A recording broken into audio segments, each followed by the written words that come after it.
I'm Steve Abrams, the owner and CEO of Magnolia Bakery. The owner of Magnolia is someone I met at my country house in a dinner party circuit. We got into a conversation once about my possibly getting some franchise rights, let's call it, or licensing rights. And about 3 or 4 lunches into the conversation, she turned to me one day and said, "Would you be interested in buying the whole thing?" The whole thing consisting of the one store in Bleecker, but I knew what that whole thing could really be. I'm a serial entrepreneur. I've been doing this since I'm 18 years old, starting businesses and trying to find that magic bullet, either to create or buy as an entrepreneur. And I knew that this could be a really good business for me. My original vision for it was that I would open 3 stores a year. They would be very similar to the one you're in, neighborhood stores in neighborhoods throughout the country. Be a slow rollout, become part of the community. We bake everything fresh, so it's very hard to do a very big rollout because we have a lot of training to do, consistency issues. And then we opened in LA. We didn't feel that as a business model, the small neighborhood bakery, us going into neighborhoods we didn't really understand as much as we do in New York, was not the appropriate way to go into another city. Geographically, culturally, and from a capital point of view, it's daunting.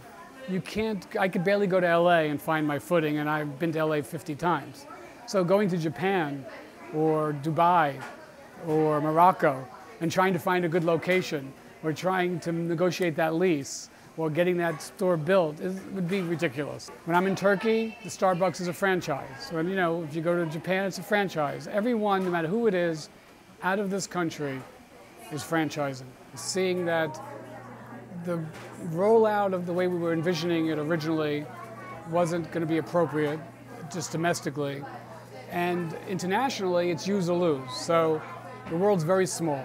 If we weren't really thinking of going international, but if we didn't, everyone would start opening Magnolias. They would get very confused in the mind. We would be tainted with it because no one's going to do it the way we do it.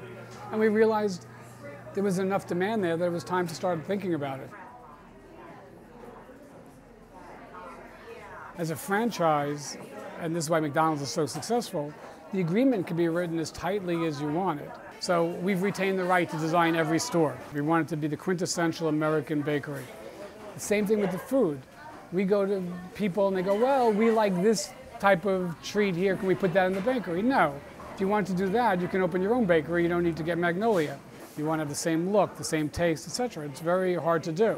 That's why we don't feel we can be 5,000 stores. So when we found that we could find partners like that are willing to do it, that we could do this properly. But maybe it'll be 150, 200 stores worldwide. We don't want to cannibalize our own sales, and we want to keep the exclusivity.